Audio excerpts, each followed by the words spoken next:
মেয়াদ পূর্তির আগে সঞ্চয়পত্র নগদায়ন করতে কি কি কাগজপত্রের প্রয়োজন হয়? যারা সঞ্চয়পত্র ক্রয়কারী রয়েছেন ম্যাক্সিমাম লোকের মধ্যেই এই কোশ্চেনটি কাজ করে। কারণ অনেক সময় দেখা যাচ্ছে মেয়াদ পূর্তির আগেই অনেকের সঞ্চয়পত্র ভেঙে ফেলতে হয় বা নগদায়ন করতে হয়। তো সেই ক্ষেত্রে অনেকেই বিপাকের মধ্যে পড়ে যে আসলে কি কি ধরনের কাগজপত্র নিয়ে যেতে হবে, কি ধরনের অ্যাপ্লিকেশন করতে হবে, কোথায় গিয়ে যোগাযোগ করতে হবে, এই ধরনের নানান প্রশ্ন অনেকের মধ্যেই কাজ করে। এছাড়াও বিভিন্ন গ্রুপে আমি দেখেছি এই নিয়ে অনেকের মধ্যেই বিভিন্ন ধরনের সন্দেহ রয়েছে।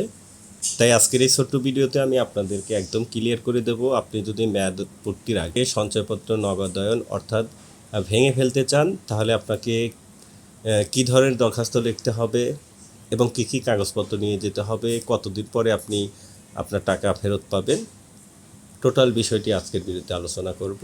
তাই যারা মেয়াদ পূর্তির আগে সঞ্চয়পত্র নগদায়ন সম্পর্কে বিস্তারিত জানতে চান, ছোট্ট ভিডিওটি কন্টিনিউ করার অনুরোধ করছি।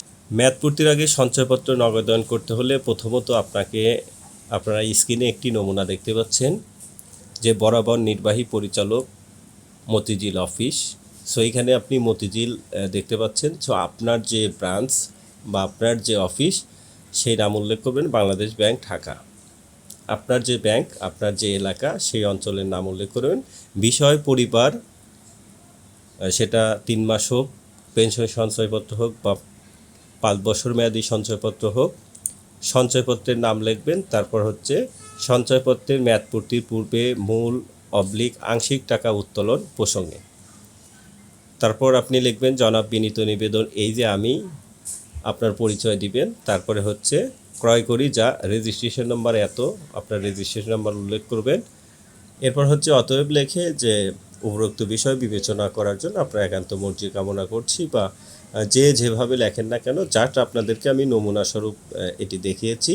তারপর বাম পাশে লিখবেন বিনীত নিবেদক, স্বাক্ষর, নাম, মোবাইল নাম্বার।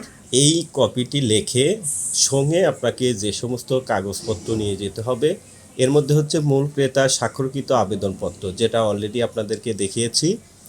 2 নম্বর হচ্ছে মূল ক্রেতার এনআইডির ফটোকপি, সাথে অরিজিনাল কপি অবশ্যই নিতে হবে। ক্রয়ের মূল রসিদ বা মূল ইএফটি সংক্রান্ত ডকুমেন্ট, অর্থাৎ আপনি সঞ্চয়পত্র ক্রয় করার পর আপনাকে যে ডকুমেন্টটি তারা প্রদান করেছিল সেটার মূল কপি আপনাকে নিয়ে যেতে হবে। কপি পাসপোর্ট সাইজের ছবি আপনি নিয়ে যেতে পারেন। এই 1 কপি ছবি আপনার প্রয়োজন হতেও পারে, আবার নাও হতে পারে, তবে নিয়ে যাওয়াটাই বেটার। এই সমস্ত জিনিস নিয়ে প্রথম দিন আপনাকে আবেদন করতে হবে। অর্থ প্রাপ্তির সময় আপনাকে, অর্থাৎ আপনার টাকা পাওয়ার সময় আপনার যে সমস্ত জিনিস লাগবে এর মধ্যে হচ্ছে বাংলাদেশ ব্যাংক হলে ওই দিনই ক্যাশ পেয়ে যাবেন। আপনি যদি বাংলাদেশ ব্যাংক থেকে এটা সরাসরি করেন তাহলে আপনি ওই দিনই ক্যাশ পেয়ে যাবেন। প্রাইভেট বা সরকারি ব্যাংক হলে ব্যাংক পেতে 1 থেকে 5 কর্মদিবস সময় লাগতে পারে ক্যাশ পেতে। সেই ক্ষেত্রে আবেদনপত্রে একটু সংশোধন করে নেবেন প্রয়োজনীয় অনুযায়ী। মূল কথা হচ্ছে আপনি যদি বাংলাদেশ ব্যাংক থেকে সরাসরি সঞ্চয়পত্র ক্রয় করে থাকেন এবং সেই শাখা থেকে আপনি নগদায়ন করতে চান, তাহলে আপনি যদি সকাল সকাল ব্যাংকে গিয়ে আবেদন করেন তাহলে আপনি সেই দিনই টাকাটা পেয়ে যাওয়ার পসিবিলিটি 95%।